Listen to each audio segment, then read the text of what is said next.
about you. Who else could it be but your man Lou? Yeah.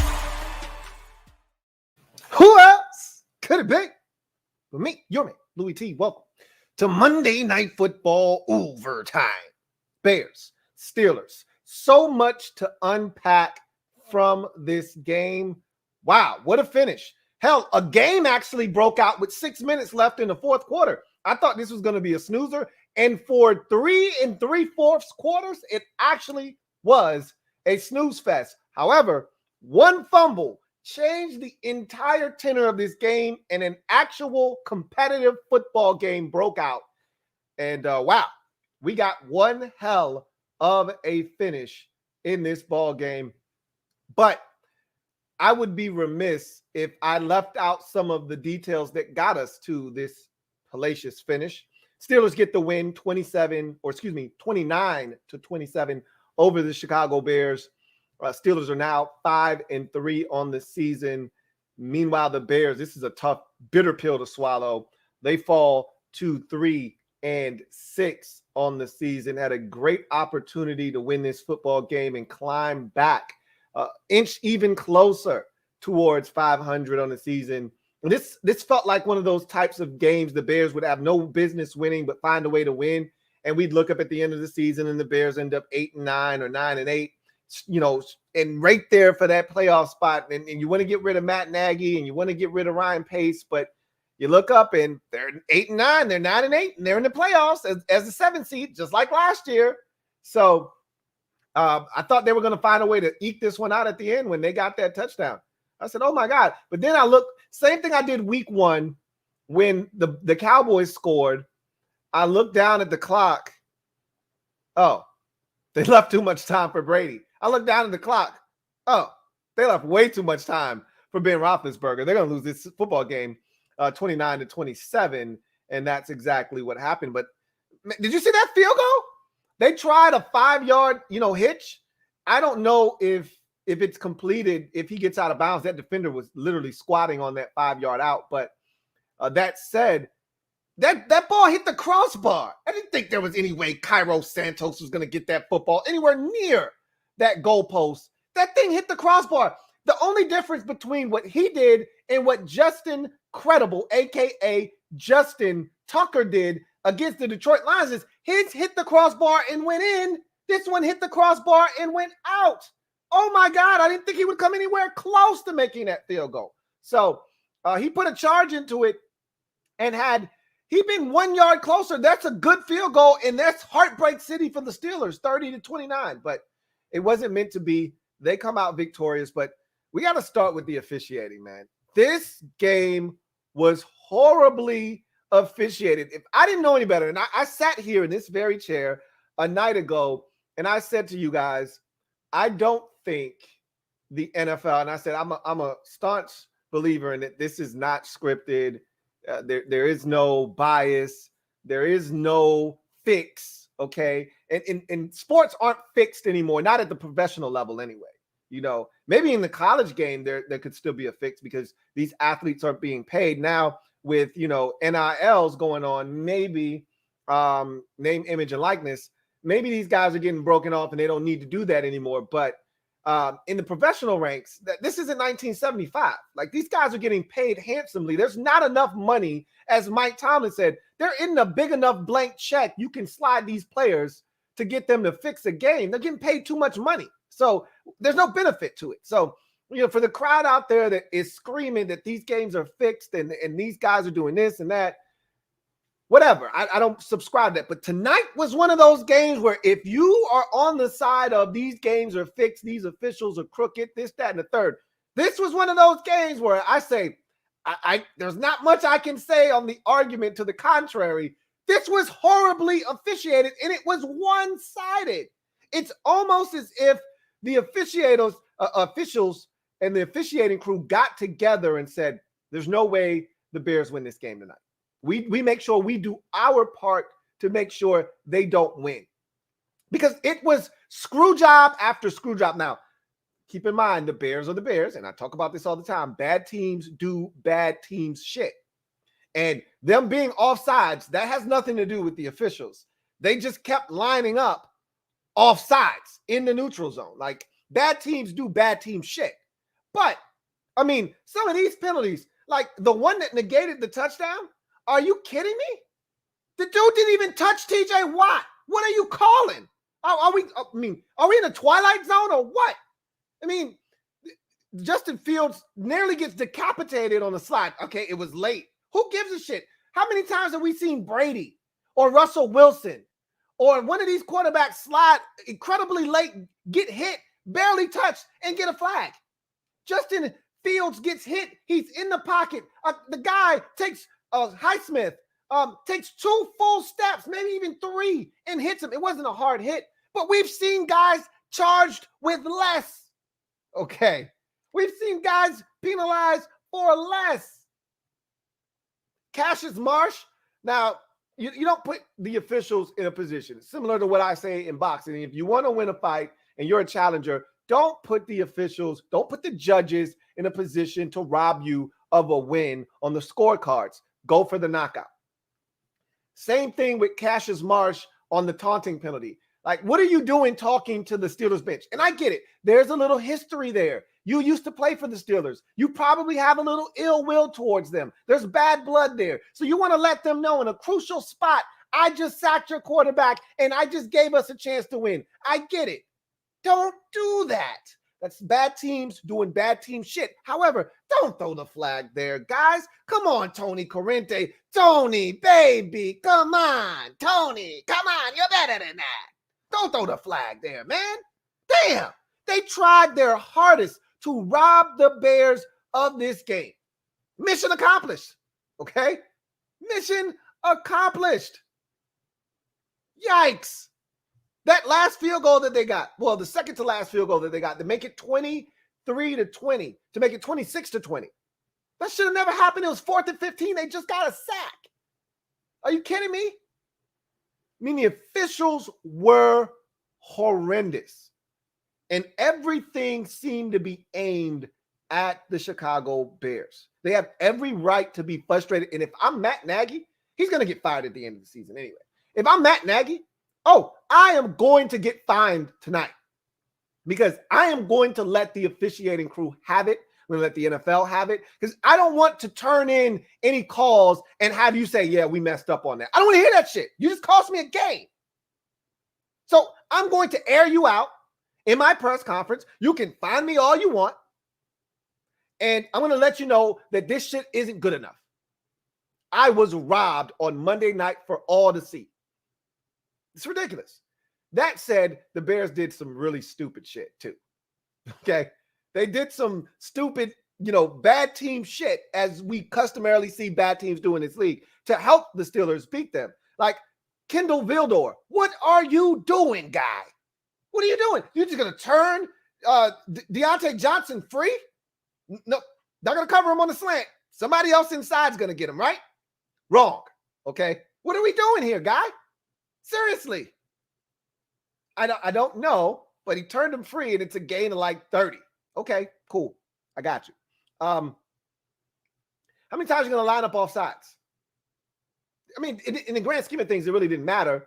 Steelers were already in field goal range, but don't give them free plays. Don't give them free yards. Don't stop the clock for them.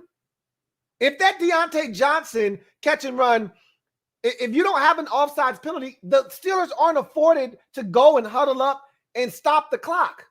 They'd have to either burn their timeout or they'd have to hurry to the line of scrimmage. Instead, they get to, huddle up, congregate, figure out what's next. Ben gets to give his guys specific instructions. Hey, you catch this in bounds, you get down immediately so we can come up and we're going to clock it. You guys line up. Like, he gets to give them that kind of instruction because you lined up off sides in the neutral zone. Okay, enough of the officiating. Enough of the Bears doing bad team shit. How about Justin Fields tonight? Look, he wasn't great for 4 quarters, but when the game was on the line, and this is the one thing I liked about Justin Fields. First and foremost, let me state my position. I am not a Justin Fields fan. Told you guys that from the jump. Not the biggest fan. I didn't think he was Dwayne Haskins. Okay, I didn't think he was garbage. However, I'm not a big Justin Fields fan. That said, the one thing I loved about Justin Fields at Ohio State was his mental toughness and intestinal fortitude. This guy had some games where he was awful.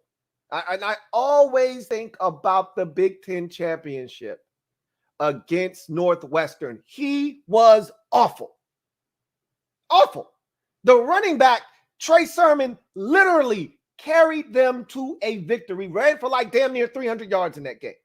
Okay? If not for the defense and Trey Sermon, they don't make it out of the Big Ten championship game alive. However, he made a couple of throws when they had to be made. He overcame a terrible start to the game.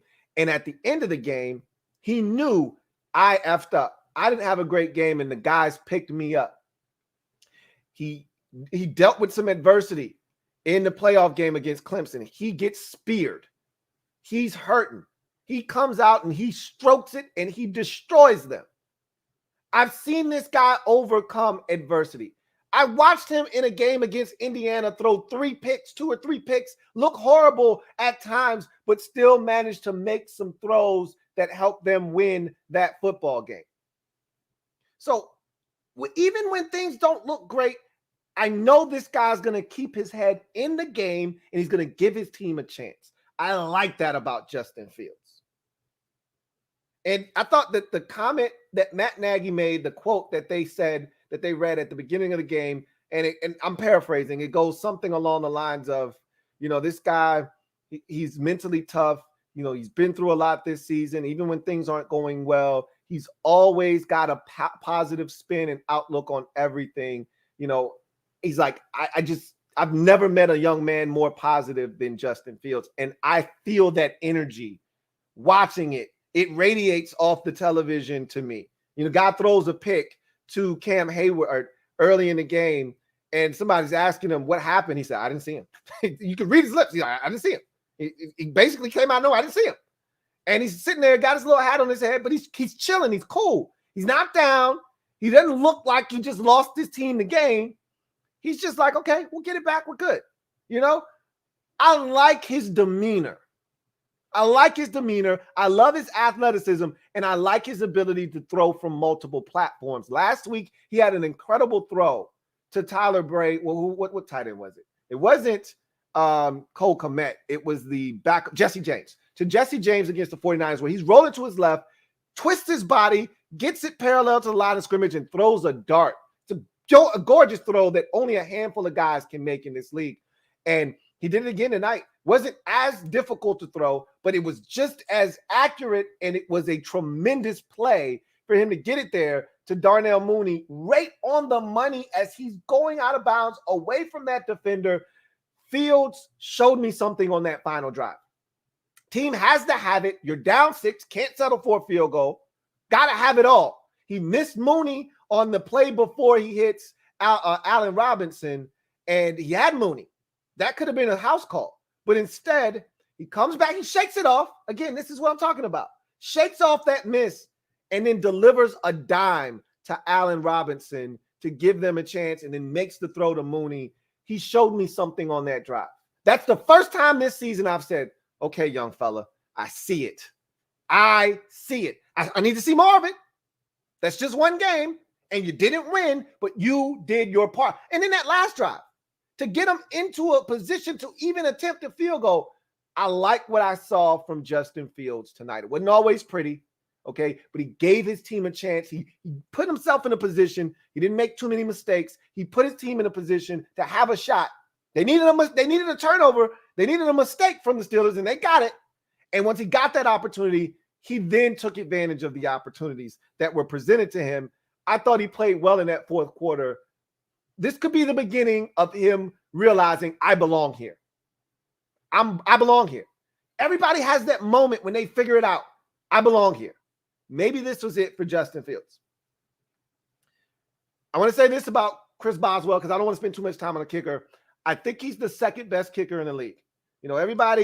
We all talk about Justin Tucker, and rightfully so. I think he's a Hall of Fame kicker. I think he's the greatest kicker I've ever seen in my life. So I think Justin Tucker, without a doubt, without any argument from anyone, I don't think anyone is going to argue this. He's the best kicker in the league. But then after him, I mean, Harrison Butker always gets brought up. There are a number of kickers. Mason Crosby in Green Bay is another guy that people, because they know these kickers. I don't know if enough people know Chris Boswell. You should. He's been in Pittsburgh for what seems like an eternity now. But he, to me, is the second best kicker in the league. Chris Boswell, a lot of people don't talk about his consistency, but this guy year in and year out is consistently one of the best field goal kickers in football. And he proved it tonight. You don't get many 50-plus field goals made at Heinz Field. You just don't. Home team, away team, it doesn't matter. It's a tough place to kick, period. And Boswell drilled one from 54, 52, and 42, which eventually was the game winner. It's not easy to kick there, but he made it look easy tonight. And again, this is a guy that was out with concussion protocol for most of the week. Took a vicious shot last week on a fake field goal and ends up kicking. Now, he did miss an extra point. I think more extra points are missed than actual field goals in the league now. Extra points are becoming a problem, but it is what it is. But when they needed him, he drilled the field goals.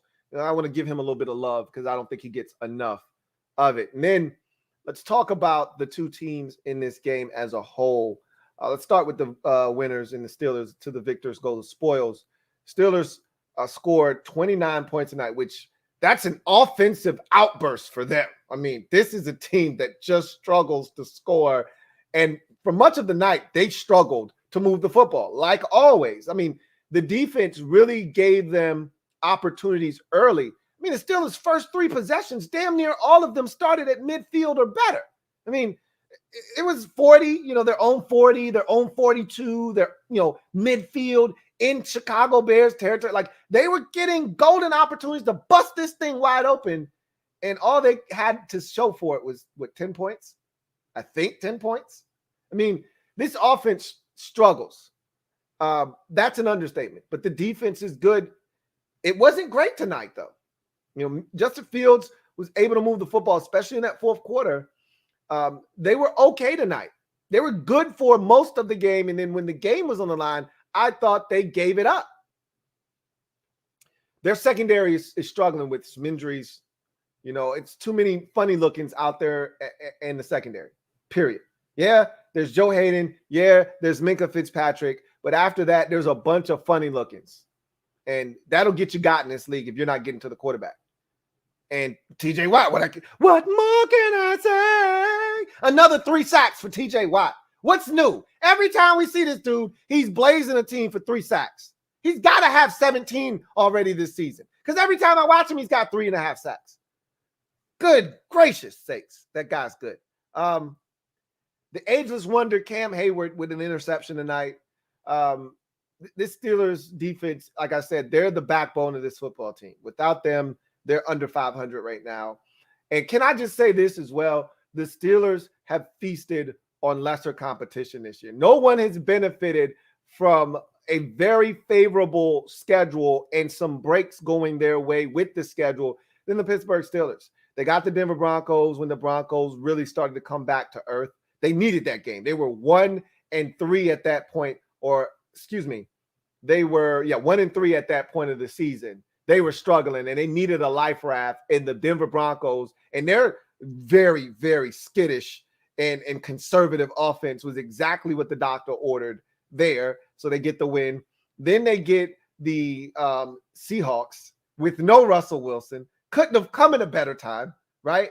So they get that win. It wasn't easy, but if Russell Wilson plays, they probably lose the game. They scored, 17 points in that game in regulation? They probably lose the game.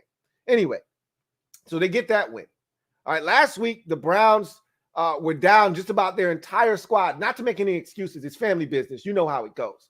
But you got Chubb back in his first game. No Kareem Hunt. Baker Mayfield was playing with 2 broken arms. I kid, but he was banged up pretty good. And they were dealing with the Odell Beckham Jr. situation before it came to a head. And they were able to sneak in there and sneak out without their kicker with a 15-10 victory. Don't know how the hell they managed to do it, but they did.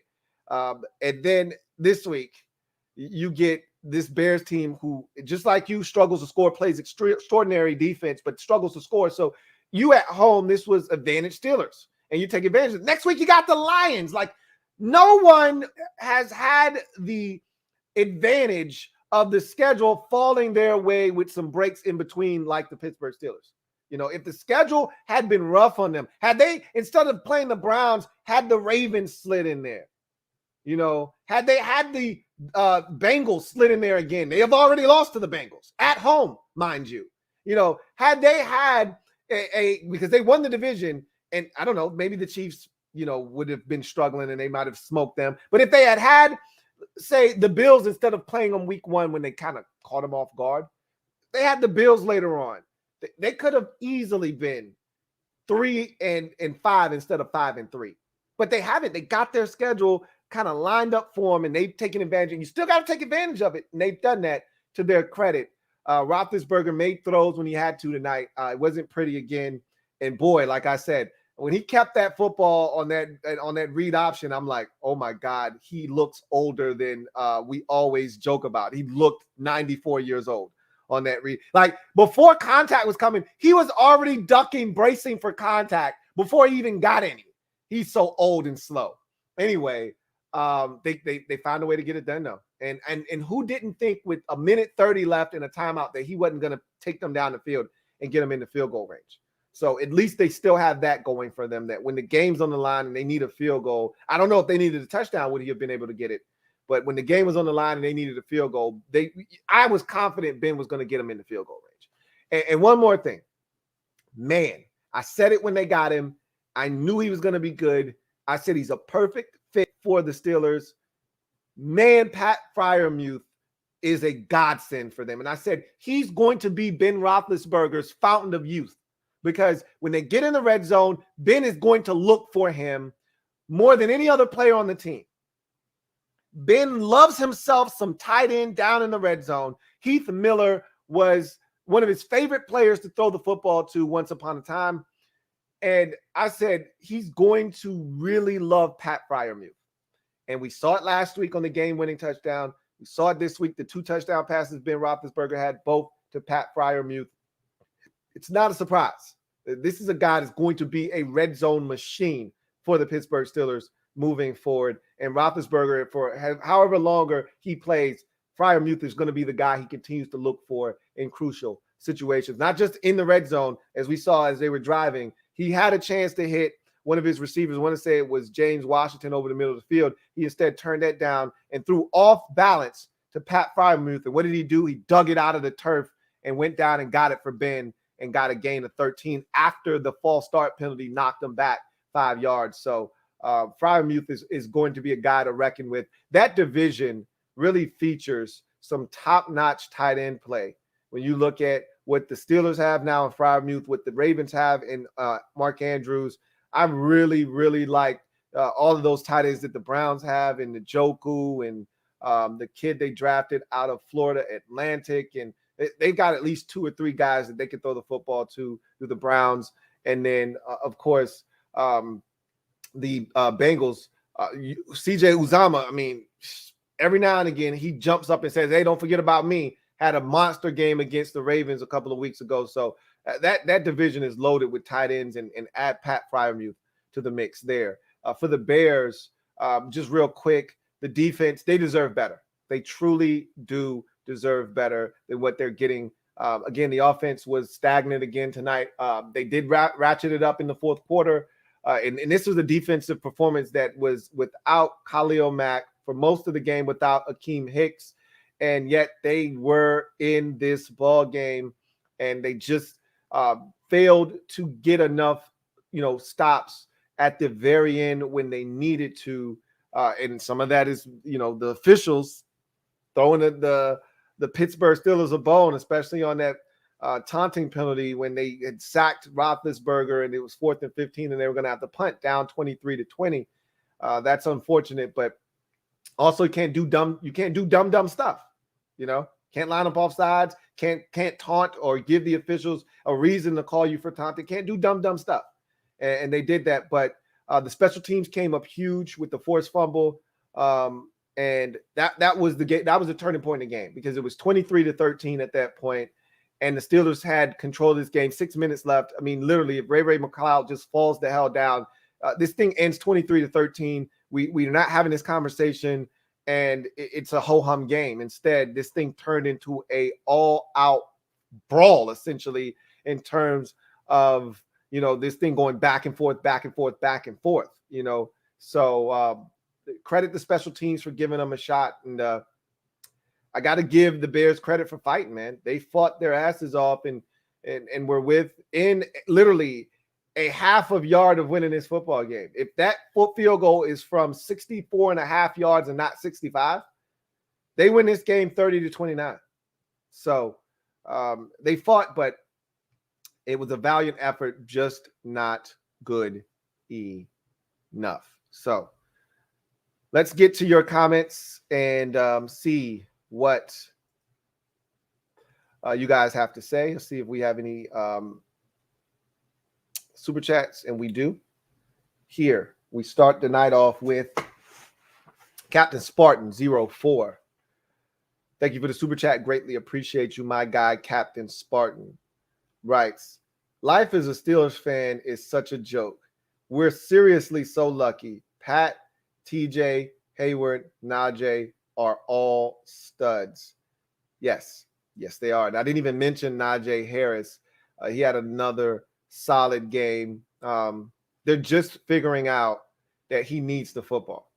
They just figured that out maybe about a month ago. They figured out, hey, you know what? We did spend a first-round pick on this guy from Alabama. The Najee Harris kid. Yeah, we should give him the ball. He's pretty damn good. You think? They kind of figured that out, and he's starting to really provide them with dividends and returns on that first-round pick that they invested in him, for sure. Twin D, thank you for the super chat. Greatly appreciate you. Thank you for being a member of the MOBB. Greatly appreciate you. Who writes, man, I'm thanking the refs for my third LouieTeeNetwork pick'em win. I'll still take it. No doubt about it, Twin D. I mean, you've been killing it this year. I've only got one to my name. I can't buy a win, but then again, I can't even pick the right team. So the hell with, getting wins in the pool. I can't even pick the right team to win games anymore. I mean, this league has me all sideways, upside down, all around. I don't know if I'm coming or going week after week, but you seem to this fits you, because I look at your pick sometimes and I'm like, what the hell is Twin D doing? Okay, what is he doing? And so the league is really falling right into your trap, because you'll pick some off the wall shit that in most weeks you're supposed to have 8-9 losses because of the shit you picked, but because nothing makes sense right now and everything is crazy. It's like the perfect plan for you. Now you're only losing 4 games while everybody else is losing 10. I mean, it can't really go any better for you. Congratulations on getting a win yet again, Twin D. All right, let's get to some comments. And we start the night off with Hank Midas. Midas writes, damn, you can't even look at the opponent's sidelines anymore. That ref went into Marsh first. I don't really understand why, they were overzealous. I mean, it's crazy. I mean, again, it'd be one thing if he was on their sidelines or a couple steps away and he could be, inciting a ruckus or a fracas. I mean, the man was literally at almost midfield. Whatever he was saying, whatever he was doing, whatever. Okay, just if you really want to, just go tap him and say, hey, watch it. Head to your sideline. Don't pick up this stupid flag. And he would have went back to his bench. He didn't have to throw a flag. I mean, good gracious. Hank also says these refs need to be looked at. So much laundry was thrown on the field tonight. As I talked about already, the officials tonight were so one-sided that, again, if you're on the bandwagon of, oh my God, these games are fixed, and the NFL wants certain teams to win, yada yada yada. They love the Steelers. This was a night where I'm gonna zip it. I don't have anything to say because it was so egregious. It was so one-sided. The Bears weren't getting any calls. The Steelers were getting every call, and a lot of these calls didn't even make any sense. So again, I can't say anything. Amar, 2 times official, writes, A win's a win, but Ben looks terrible, to be honest. I mean, he doesn't look terrible. He just looks old. And we've said that already. And I've said it a million times. He looks old. All right. Like literally, he looks like he's 80 years old. Or as my guy Ree likes to say, Ben looks like, an uncle or a grandpa that's just ate Thanksgiving dinner and he's stuffed. And they drag him outside to just throw a couple out in the backyard with him. That's how Ben Roethlisberger looks. He moves like he's got an entire refrigerator on his back. And so everything looks like it's in slow motion with him. The arm looks a lot more lively than it did early in the season, though.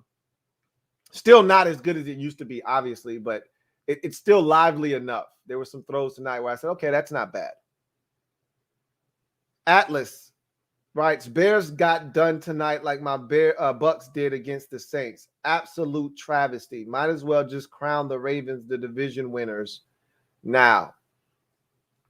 You can't do that. That division, it's pretty damn tight. The Ravens obviously have gotten off to a remarkable start to the season, but they've had some good fortune. Again, the Ravens are, I've said this already, so I don't need to, really, belabor this point a million times. They're one of those teams this year that have had, all the breaks go in their favor for the most part. They could easily be, I think they're 6-2 right now, the Ravens. It easily could be 2-6, without a doubt. They should have lost to Kansas City. They should have lost to Detroit. They should have lost to Indianapolis. Like all three of those games, they should have lost those games. And you could argue they should have lost to Minnesota on Sunday. Should have lost that game. They were down multiple scores in the fourth quarter, and the Vikings essentially went into full protect mode. Like, let's not throw it away. Let's stop being aggressive and just let's hold on to this lead. And they started playing the clock instead of playing the Ravens, and they allowed them to tie that game up, send it to overtime, and ultimately win that game. I mean, even after the Anthony Barr pick, who didn't think, oh, well, they just lost the game? Anthony Barr with a tremendous play. Nothing. And they give it right back to the Ravens. Like, are you serious? You're going to squander that? You deserve to lose. So they if they're 6-2, and I think they are 6-2, they could easily be 2-6, could the Ravens. So I'm not conceding anything at this point. They're a good football team, are the Ravens, but this division is wide. We saw what the Bengals did to them in their own building. I'm not conceding anything to anybody in that division. The Browns are capable of beating any of those teams. So are the Ravens. So are the Bengals, as they've proven already. They've already beaten Pittsburgh and Baltimore. They just can't beat Cleveland, it seems like, right now. And I don't know what the hell the Steelers are and who they can or can't beat, but everybody in that division has a chance. Amar ×2 official says Jordan Battle safety Baba. Gotcha. He says, it feels like the Bears are scared to scheme up legit pass plays for Fields. When they need him to throw deep, he delivers. IG. I just feel like they don't do enough to accentuate his strengths at this moment. At some point, you'll be able to dial back the amount of read option and at times he tucks it and runs. But like you get in the red zone, guys like him, part of the allure of drafting a guy like Justin Fields is when you get into the red zone, their legs become a part of the dilemma of stopping that team in the red zone. And yet, I remember when Russell Wilson first came in the league, part of stopping him was you had to stop read option in the red zone. He was going to pull that bitch out and run. They put you in a bind, or as they like to say in the league now, they put you in conflict. They don't do that with Justin Fields. He should have like 7 or 8 rush touchdowns already this season. But as you saw when they got down there, they just want him to drop back and throw it. If he runs, it's because the play broke down and he didn't like what he saw and he took off. It's not because it's a called run. Like there should be read options going on down there where you're reading that end and somebody's got to make a decision. Whatever decision that they make, you make them wrong. They're not doing that. Like I've always said, Matt Nagy's not a great play caller. He had all this magic that first year, it felt like. With Mitchell Trubisky, they won the division. should have beat Eagles in the wild card weekend. They missed some field goals and they lost that game. But it seemed like all of the magic ran out after that. He's been terrible as a play caller since then. And I don't think he's doing a good enough job with Justin Fields this year either, But that said, Fields, whenever he's given an opportunity to be protected, first of all, the offensive line has not done a great job of protecting this young man all year long. But you saw at the end of the game when he got protected what he can do when given some time. So, hopefully he builds off of this performance. We'll see. Red Wing 01 writes, I swear, no matter what, TJ Watt refuses to let this team be bad. He's so good. Man, he is so good, Red Wings. I mean, every time I watch, I know what I'm getting myself into, and yet I still walk away amazed at just how good this dude is. He's got the complete package. He's relentless. Like one of his sacks, it wasn't a TJ Watt sack. It was, I'm relentless. So I'm gonna run all the way around the arc. Quarterback still has the ball. He doesn't know where to go. He wants to run outside. He realizes we've got a couple of defenders waiting on him. So he tries to turn it back around. Here comes TJ Watt. Sack. That wasn't TJ Watt wins immediately. That's TJ Watt just not giving up on a play. And then, of course, there's TJ Watt wins immediately. Then there's, we're going to boot away from TJ. We're not going to block him. We're going to have him chase the cheese down the line. And TJ's like, seen that before, not doing that. And he gets Justin Fields by like, the dude is just, he's uncanny, man. He's uncanny. Derek B, thank you for being a member of the MOBB, who writes, I'm so damaged from our kickers. I shed a tear every time I see a 50-plus yard field goal go through the uprights. Did you see Dustin Hopkins kick the game winner, albeit it was only like 30? He missed an extra point, okay? That's his thing. He misses extra points. That was the reason everybody wanted to run him out of town. That, and he missed against the Chiefs, but he was still good percentage-wise. But he missed the extra point, but he kicked the game-winning field goal for the Chargers against the Eagles this past weekend.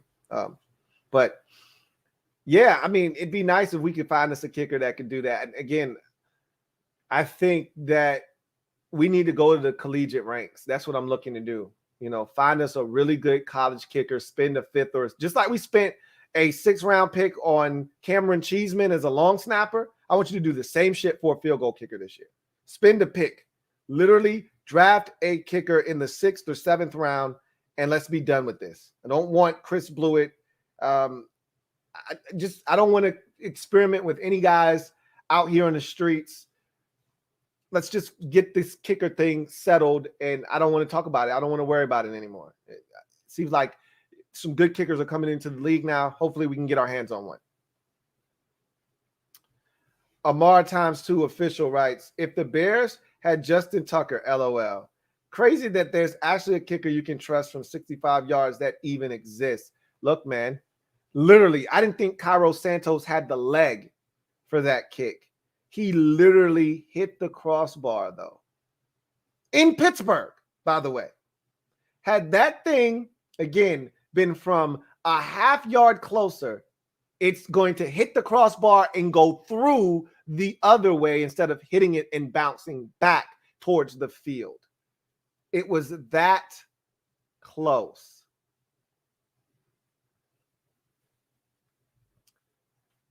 Ed writes, I swear this pure heartbreak from a Bears fan, but the refs on the reverse touchdown call was some bull. And the refs were horrible today, but I'm glad it is the Bears bye week. Ed, I'm here to tell you, your team fought like hell. All right. Secondly, you are spot on about the officials tonight. They were the worst. And we've seen some bad officiated games, some poorly officiated games.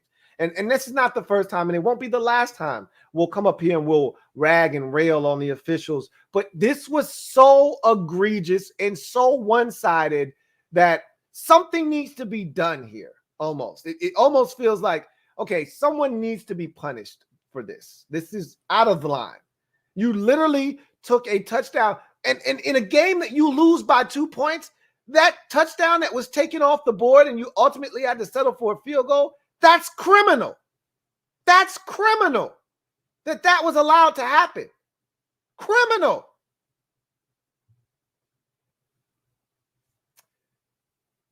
Enjoy your bye week, Ed. As a Washington fan, and now you're a part of the 6-loss club.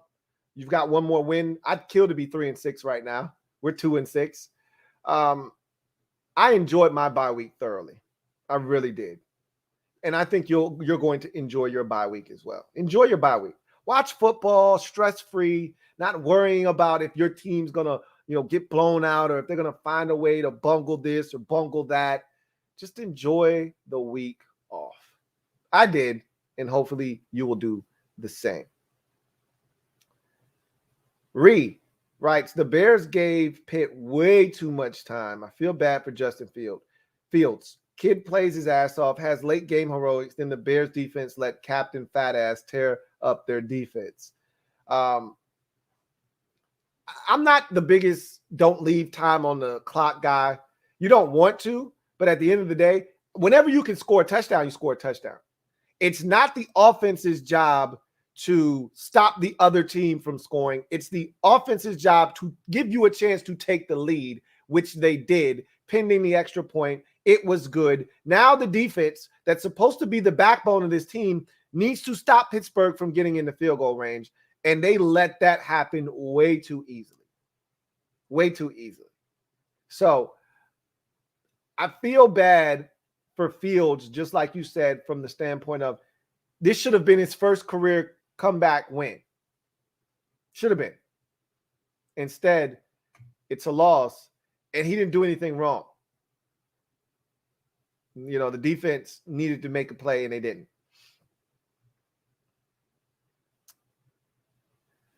Juan Gotti talking sports. Writes, damn, Lou, it's already week 10. We was just in the post-game show for the Patriots preseason game. It's almost over. No! It happens so fast. I'm telling you, every year, me and my guy Reed, we do this every year where we talk about cherishing this NFL thing because it comes and it goes just like that.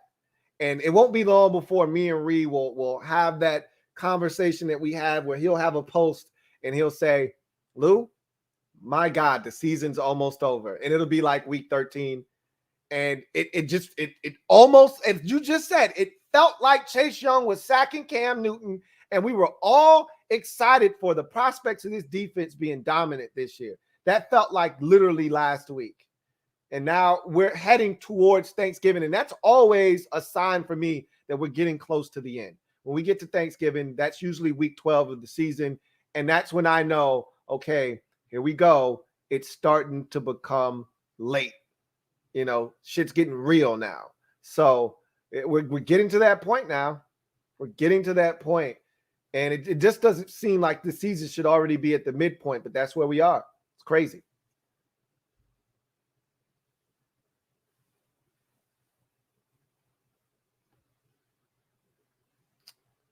Oh, okay. A lot of y'all are saying the ball was nowhere near the crossbar. LOL. It looked like it from the vantage point that I had. It looked like it hit the crossbar and it bounced back.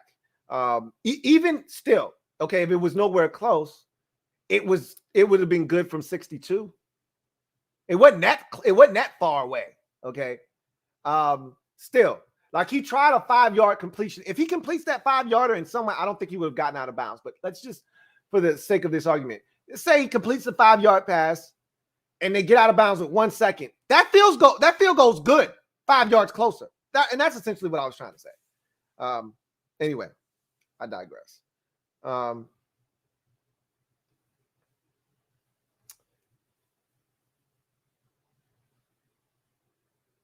Reese says, Matt Nagy actually trotted out Cairo Santos to attempt a 65-yarder. He used to be the Bucs kicker. He's an inside 50 yards kicker. Throw up a Hail Mary, dummy. What have you got to lose? I was thinking that they were going to do that. I didn't think that they were going to kick a field goal.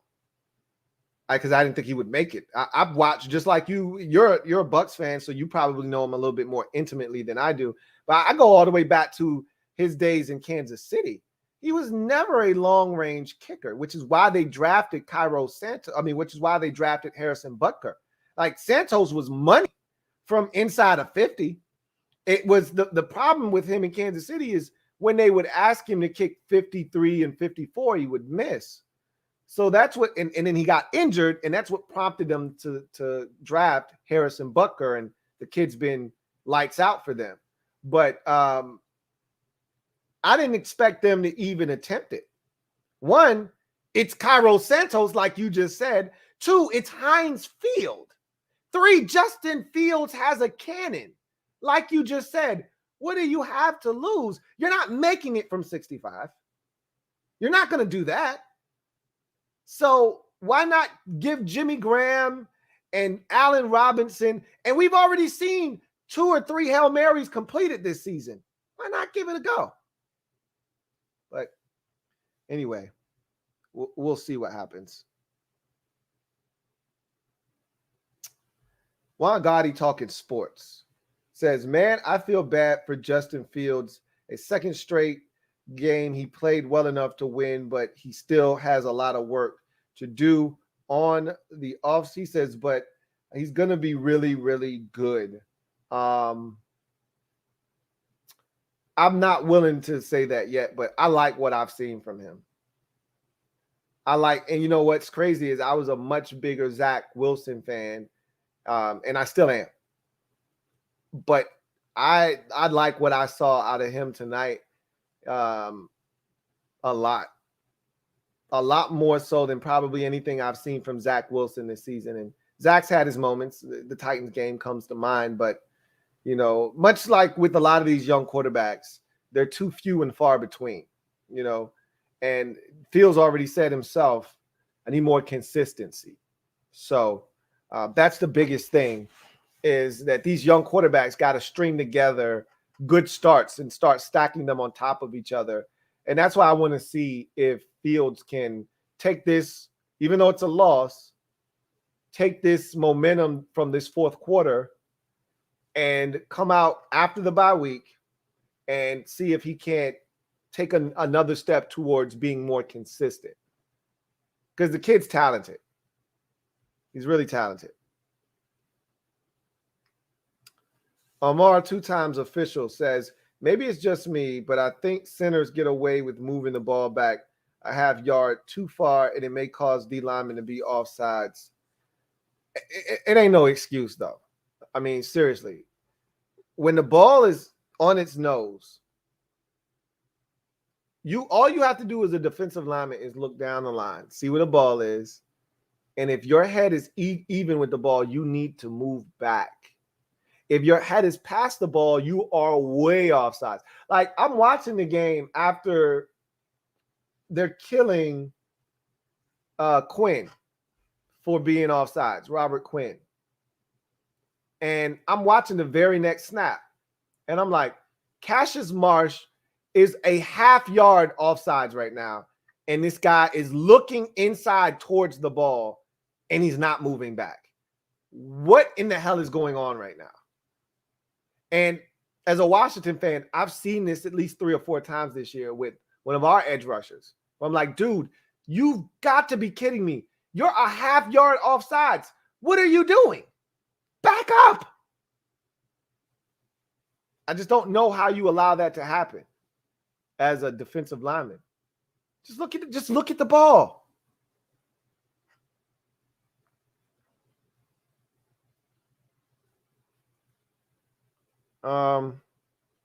Captain Spartan 04 says, yeah, I'll definitely admit the refs catered to us to the win.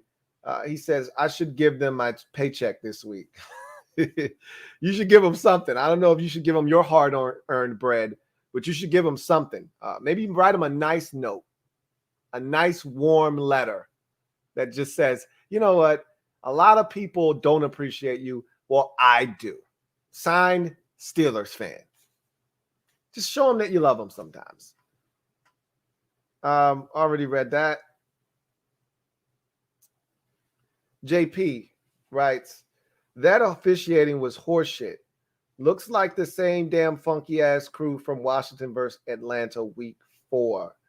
Not sure if it was, but that was a really bad, poorly officiated game as well. We've been in a couple this season where I've been like, didn't think the officials were all that great, but We don't do any, favors to help ourselves either. You know what I'm saying? So again, just like I said about the Bears, bad teams do bad team shit, and we fall into that category. So, yeah. Reese says Matt Nagy looks like a dude who stays up all night chugging beers and watching poorly produced late night programs. And you be spot on with the way these coaches look, with your descriptions of them. From Taco Bell manager to chugging beers and watching poorly produced late night programming. Yeah, that's funny. Protect Sports Network. I feel horrible for the Bears, but it is what it is. Bears made way too many mistakes. Agreed. For as bad as the officials were, and they did cost them. I can't state this enough. You lose a game by 2, and they take a touchdown off the scoreboard. It's the difference between, 7 or 6, because you can't count extra points anymore, but 6 and 3. I mean, it's a 3-point difference minimum, probably a 4-point difference in the game. You lose by 2, whether you get the extra point or not, it's still a different ball game. And, it's calls like that where you just say, come on, what are you guys doing? But that said, they still had a chance. They were up 27-26. Get a stop. Don't line up off sides and get a stop. And they couldn't do it. Captain Spartan 04 writes, okay, I'm no longer upset of passing on former Oklahoma center just because Pat Freiermuth is a stud, but also still upset over Kendrick Green. Him and Moore were awful tonight. I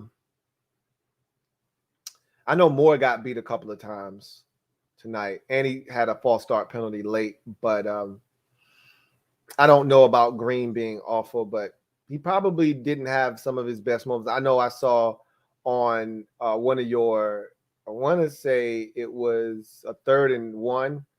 He got beat immediately, but Eddie Goldman's one of the best in the business at doing that in short yardage situations, but that doesn't make it any better. He got beat, and they were able to stop Najee Harris before he even got going on a 3rd and short situation. So they weren't great tonight. I don't know if awful is the best way to describe them, but they weren't great tonight. Reese says, I think Fields can play. He has done some nice things this year. Even when he's getting his ass kicked, he still plays hard. I think he has great will and grit. And that's kind of what I spoke to. Like, when I see Justin Fields, the one thing I can always say is, kid's never going to get down on himself. He's always going to continue to fight. He's going to overcome adversity. I like his toughness mentally and physically. He's shown both over the life of his collegiate and now NFL career. He's shown the ability to overcome some mistakes and continue to, they got their asses handed to him in a fashion that we rarely see in the NFL against Cleveland, where they had 14 yards of offense. He was sacked 817 times in that game, and they looked like they had just figured out that the forward pass was invented. And he was unfazed. He comes back, the next week and gives them a chance, I think, against Green Bay. I mean, I just like the kid, from a mental standpoint and from a toughness standpoint. I think he's got some talent, and I think there's some things he can do, and he's starting to show that as well. There was never a lack of talent with Justin Fields. That was never the issue. My biggest issue with him was just consistency. I didn't always see it from him at Ohio State. I didn't see consistency. Haven't seen it at the NFL level.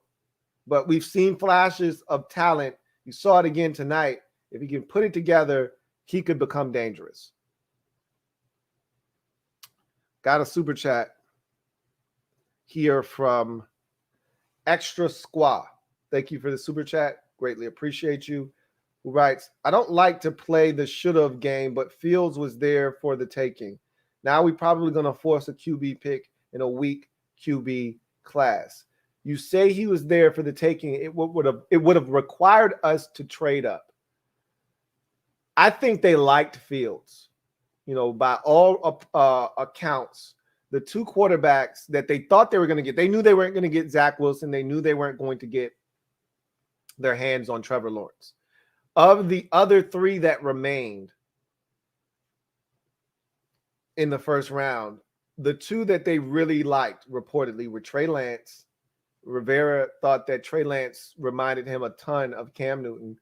And they really liked Justin Fields. They thought he was a tremendous leader. We're seeing that, like the leadership qualities.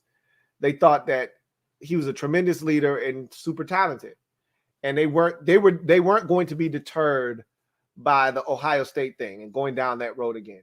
They didn't feel like he was another Haskins from that standpoint. I think the biggest thing was that they weren't willing to give up a ton for him, though. They liked him. They did not love him.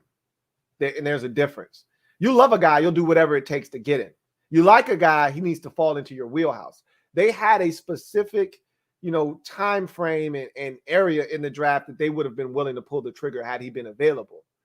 That time frame and range hadn't come yet. And the Bears, they saw an opportunity, they jumped at it. And keep in mind, if you were going to get Fields, you're going to have to do it in the top 10, because remember, once you hit 10, it was Dallas, Giants, Eagles. 3 picks in a row.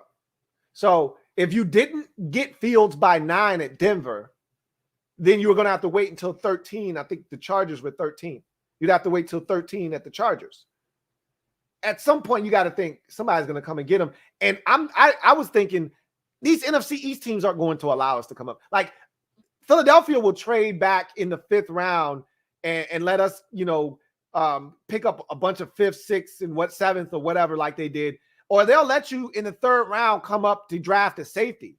Like teams in your division don't mind it. They're not looking to allow you to come up to get a game-changing quarterback that might kick their ass twice a year for the next decade. They're not looking to do that. So I didn't think Dallas, Philadelphia, or the Giants were going to allow us to move up. And it just so happened that the Giants were willing to move back, allow the Chicago Bears to come up. And so it is what it is. I mean, it's not like he was on the board and we passed him up. We weren't willing to go up and pay the price. And Ron said it last week in a presser. We weren't willing to go and pay the price that teams were asking. And teams were also asking in their trade packages. So this is what happens when you have an abundance of riches, which is why I love the Atlanta Braves GM, not to switch gears on you, but our GM, just because we got a lot of shit, our farm system is ridiculous. Has been for the last 5-6 years. Just because you have an abundance of riches doesn't mean I'm willing to just give them away because I have them. And because Washington had so much talent on their defensive line, teams, every time we want to make a trade, hey, let me get one of those DNs up off you. No, stop asking. Well, then you can't have the pick. We can't make a deal with you. If we didn't have these 2 DNs, you wouldn't be asking for them. If we just had Chase Young, you wouldn't ask for him.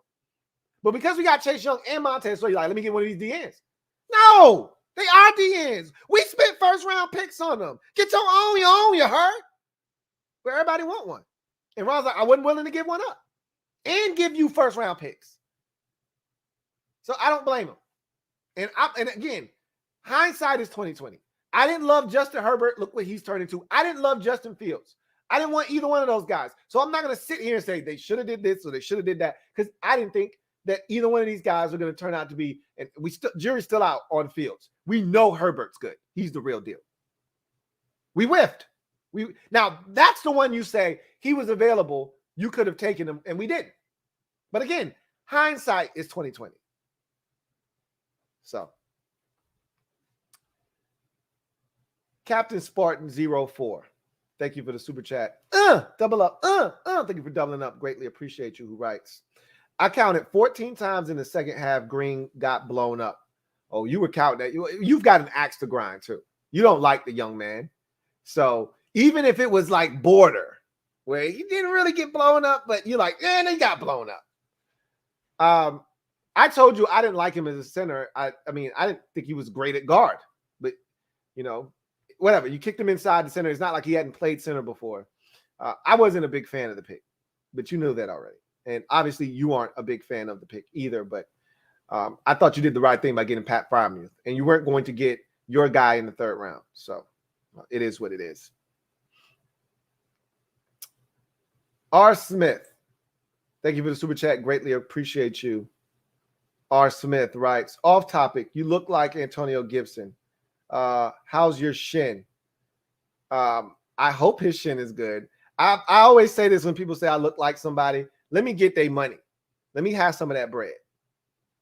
Like I always used to get, oh, you look like Josh Doctson. And I don't think I look like Antonio Gibson. I can see how people could say that. There's a small resemblance, but not enough for me to be like, yeah, I'll give you that. 2 guys that I think really look like me. I'm older than both of them. I think that Josh Doctson was definitely one.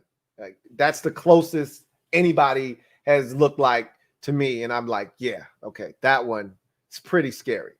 And then I don't know why I can't think of his name. He plays in the NBA, he played for the 76ers. He played for Evan Turner. That's his damn name. Evan Turner is another one that I say, okay, he kind of looks like me too. Those are the 2. Antonio Gibson, a little bit, not really. But yeah, can I get some of that bread though? That's what I'm saying. Anyway, we've hit the hour mark. Let's see, I think we've answered a ton of comments tonight. Let me see where we left off at. Yeah, I think we've knocked a lot of these out. Let's read this one. CB Capra 04 2009 writes, even as a Steelers fan, I strongly dislike referring in this match that it was so anti-Bears. Bears fans, I am sorry that this crap happened. The Steelers didn't deserve to win this. Don't apologize for getting a win. Don't ever apologize for the officials creating an environment that allows you to take advantage of a situation to win a game. Don't apologize for that. That's not your doing. You didn't do anything wrong. I just know this. I myself, as a competitor, am never willing to give back anything that I get, whether deserved or not deserved. I'm not giving it back. Okay. And you shouldn't be looking to give anything back. You should say, man, these officials have been terrible tonight, but I'll take it. That's how you should feel. Okay. Because guess what? At some point, it's going to happen to you. Your team's going to be on the wrong side of the officials having a rough go of it. And you're going to say, you know what? It's even now. The football gods have evened the playing field. At some point, I thought the football gods were going to step in and balance the scales again. Because that fumble by Ray McCloud, that was the football gods saying, okay, we took a touchdown from you. Here's your touchdown back. Okay. That wasn't nothing but the football gods. Of course, you guys know this already. And I thought the football gods, after the Cassius Marsh, situation, I said, okay, football gods, are you stepping in again? They said, yep, we're stepping in.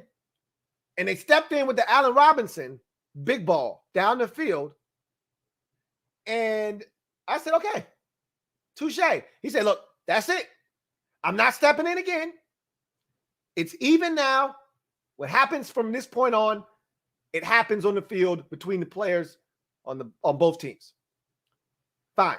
I thought there was going to be one more correction, but the football guys decided, nah, that's enough. We've done enough. Forced the fumble of Ray McCloud, scoop and score, deep ball, busted coverage. Allen Robinson puts them in position. Mooney touchdown. We're done. We're out of here. Balances or scales have been balanced. Go play football. Steelers got it done.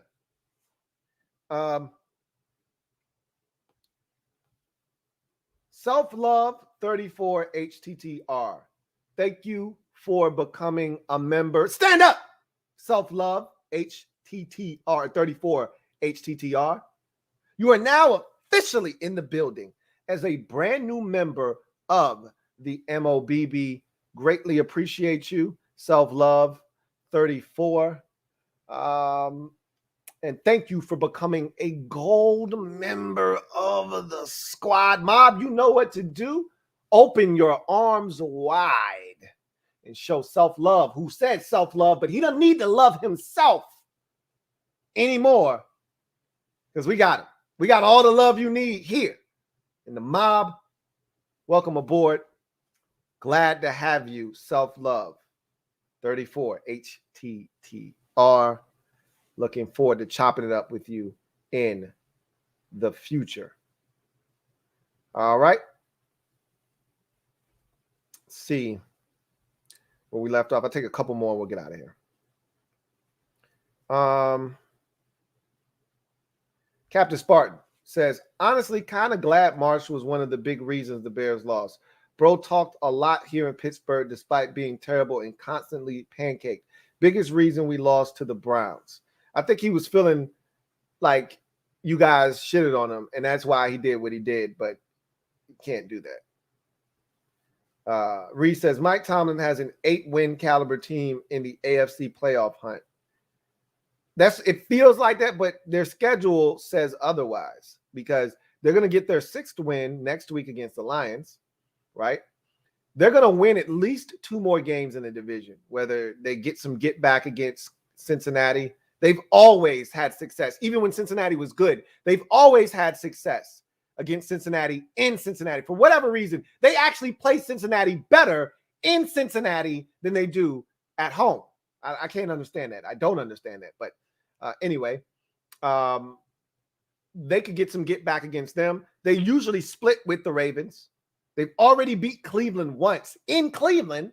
So I think they'll get at least 2 more wins in the division. And I haven't looked at the rest of their schedule, and they've got some big-time games. They still got the Chiefs. Again, we don't know what the Chiefs aren't the Chiefs. So we don't need to say that in the same vein that we used to. It doesn't have the same meaning anymore. All right. Doesn't carry the same weight, but it's still the Chiefs. And so they've got some tough games left on the schedule. We'll see how they navigate through that. I think they're going to win 9, possibly 10 games. They're going to have a shot.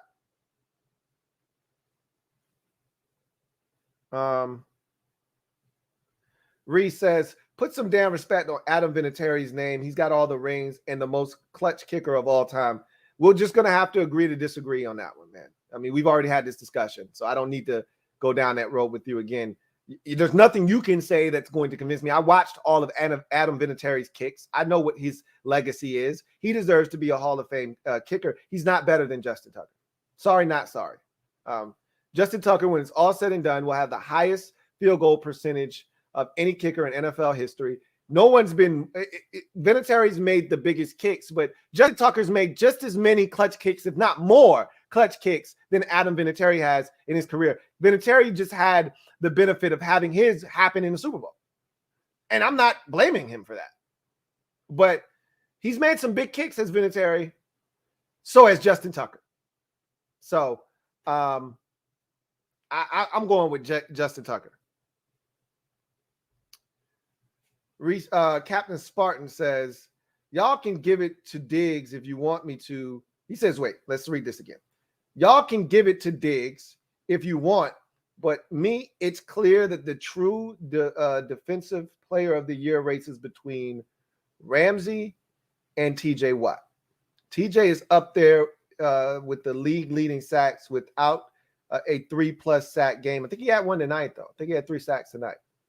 I don't know if they gave one of his sacks a half piece, but he had 3 sacks tonight, I believe. But you're right. I think those 2 guys, and don't forget Myles Garrett. Don't forget Myles Garrett. And I know he had that one game against Chicago, but he's been pretty nasty too. So don't forget him in the mix when you're talking about defensive player of the year. But I think it is those 2 players. Ramsey, in that star position that they put him in where they move him around, he has been ridiculous. I was just having a conversation with somebody last night about how good he's been in that position that they put him in this year in their defense. It's ridiculous how good he is. Nobody's given anything to Trayvon Diggs. What he did in the first few weeks was insane, and he had an interception in every week the first 6 weeks, 7 interceptions in 6 weeks. That's all. He's still getting his ass torched, though, on a weekly basis. The Broncos went at him like he was still a rookie. They went at him and they ate his ass alive this past week. No one's afraid of Trayvon Diggs, okay? So he's not winning a damn thing. So I'm not giving him anything. I don't think anybody's conceding anything to him either. Self-Love 34 HTTR, thank you for the super chat, and thank you for becoming the newest member of the MOBB, who writes, greatly appreciate the love, bro. We got this game night. He says Sunday. We are a strong team coming off the bye. Your confidence is a lot better than mine. One of my best friends is a Buccaneers fan, and I told him, "Hey man, take it easy on us this week, man. Don't kill us."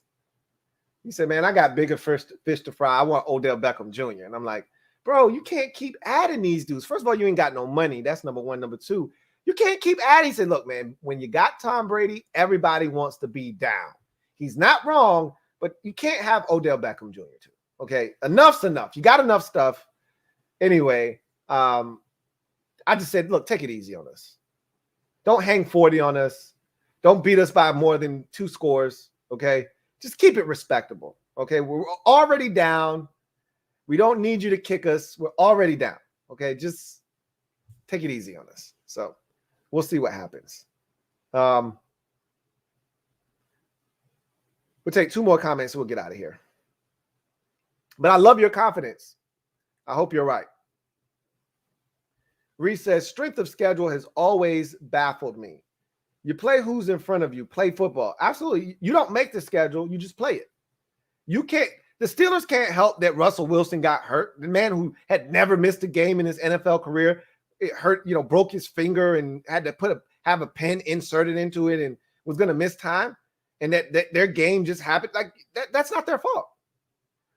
But you can't just not acknowledge the fact that they've had a fortunate stretch of games. Like the reason we're 2-6 is because they backloaded our schedule with division games. They didn't give us a fighting chance. They put all of these tough games. Like that shit matters, Ree. As much as you want, your team is good. So you don't worry about when you play a team or how they line your schedule up. You just go out and play them because your team is good. You'd be bitching and complaining about it if you still had Jameis Winston at quarterback and you had the schedule that we had, you'd be bitching and complaining about the schedule too. Because, and I wasn't bitching and complaining. I just said, it's tough, but if you want to win your division, this is what you get. Just do a better job of sprinkling in some division games, like break up some of the tough stretches. You know what I'm saying? Like when they made the schedule, they thought that Seattle Steelers game was going to be a tough game. That's why they put it on Sunday night. They didn't know Russell Wilson was going to get hurt. So what I'm saying is it just worked out for them. It worked out for them. But schedules do play a part. We already knew coming into the season, we're playing a murderer's row schedule, unlike anyone's ever seen in NFL history in terms of quarterbacks. You've never heard of a team having to play a schedule that featured every single top 7 quarterback in the league except one, and that guy's not playing this year in Deshaun Watson. We got Brady, we got Rodgers, we got Mahomes, we got Allen, we got Wilson, we got Prescott twice, we got Matt Ryan, all on our schedule. Nobody else is doing that. And they front-loaded our schedule with all of those dudes, except for Prescott. In the first 6 weeks of the season, first 7 weeks of the season, Allen and Herbert. We got Herbert too. And I didn't even throw him on the list. We started off with Herbert. Then it was Ryan. Then it was Mahomes. Then it was Rodgers. No. It was Herbert. Then it was Allen. Then it was Ryan. Then it was Mahomes. Then it was Rodgers. Now we're going to get Brady. And a couple weeks after that, we'll get Wilson. Fresh off an injury. Looking to carve some ass up. What can you do? You just, like you said, you play them as they come. So, schedule matters. And whether it's a soft one or it's a tough one, you get what you get. Figure out a way to navigate it. That's all I'm saying. That's all I'm saying. And the Steelers, they caught a break. And if I'm a Steelers fan, I'm not going to apologize for getting the benefit of Russell Wilson being out, the Broncos offense being anemic and being the perfect antidote to us not being able to score points, the Browns having 837 injuries. I'm not apologizing for any of it. And having the Lions next week after getting the Bears the week before. I'm not apologizing for none of it. I'm going to take my 5-game win streak, and I'm going to do it with a Coke and a smile. You ain't going to make me feel bad. Anyway, I digress. Got another super chat from Self-Love Explanatory 34. So we switching it up now. Okay. Double up. I almost didn't know if I should double up or if I should, it's almost like a guy last week was junior, then he wasn't junior, but it's all love. He says, we will win, Lou. Ron is pissed. We play better for some reason. Also, great game versus Bears versus Steelers, and I changed my name, LOL.